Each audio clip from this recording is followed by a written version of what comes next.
Hello नमस्कार. झालंय सगळं आवरून आता बसले. उन्हाची थोडीशी वाट बघते. कपडे धुवायचे आहेत. आज म्हटलं गुरुतीर्थावर जावं. नवीन वर्षाचं प्रवचन असतं. प्रवचन दर गुरुवारीच असतं, पण म्हटलं प्रवचन आज थोडंसं ऐकून यावं. जाणार आहे गुरुतीर्थावर. देवपूजा वगैरे आवरली. आत्यांना चहा बिस्किट दिले. अजून स्वयंपाक काय आज पोरांना म्हटली मसाले भात दे, मग पोरांना मसाले भात दिला. भाजी चपाती नाही केली. आणि पाटील गेल्यात बिना नाश्त्याचं. माल ठेवला आहे थोडासा घरी, बहुतेक येतील माघारी. आल्यावर त्यांना काहीतरी नाश्ता करून द्यायचा. तर सगळं आवरले, फक्त फरशी आणि भांडे राहिले. तर तेवढं उरकायचं आहे 11:30पर्यंत.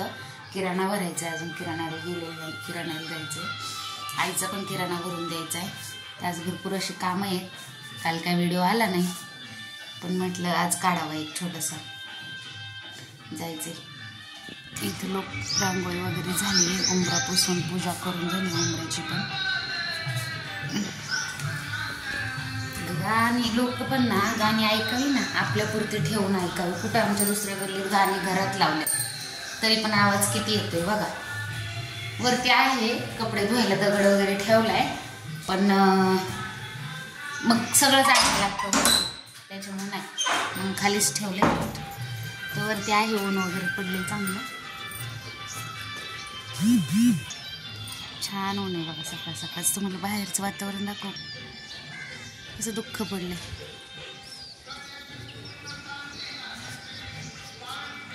छान असं मस्त दुःख पडले.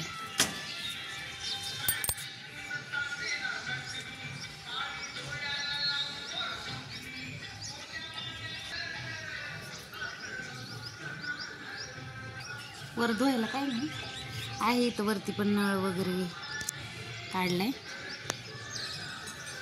इथं पण दगडही मांडलेला आहे. आता बरेच दिवस झालं खालीच.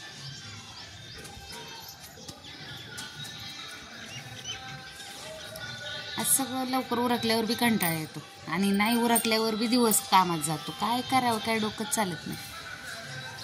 पण आज काम आहेत. म्हटलं जावं गुरुतीर्थावर. गुरुतीर्थावर जायचं आहे आज. नवीन वर्षाचं खूप छान प्रवचन असतं त्यांचं. काय काय होणार आहे ते सगळं सांगतात ते. त्याच्या मागच्या वर्षी त्यांनी सांगितलं होतं पाऊस भरपूर होणार आहे, मग झाला, पण आपल्या इथं नाही झाला, बाहेर झाला. छान म्हणजे असतं त्यांचं, ऐकण्यासारखं असतं प्रवचन.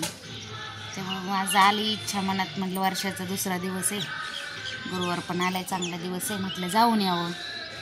तर जाणार आहे मी थोड्या वेळाने. काय काय माहिती आज सकाळपासून अशी ओढ लागली दत्ताचरणी जायची, त्यामुळं पटपट आवरले सगळं. सकाळी काय व्हिडिओ काढणं झालं नाही. लवकर उठले होते 5 वाजता, पण तरी पण नाही व्हिडिओ काढला.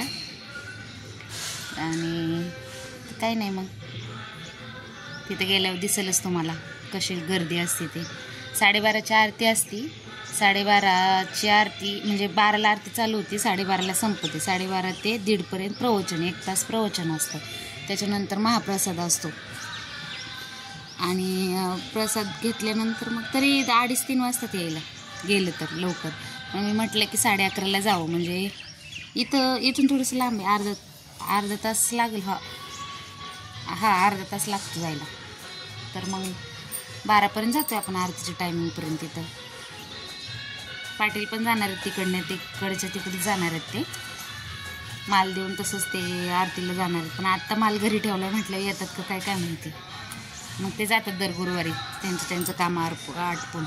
पण मला जायचं म्हटलं की आपली गाडी थोडीशी खराब आहे. मग मी आज स्वातीताईची गाडी घेऊन जाणार आहे. तिलाच म्हटलं होतं चल, पण तिची तब्येत बरोबर नाही आहे.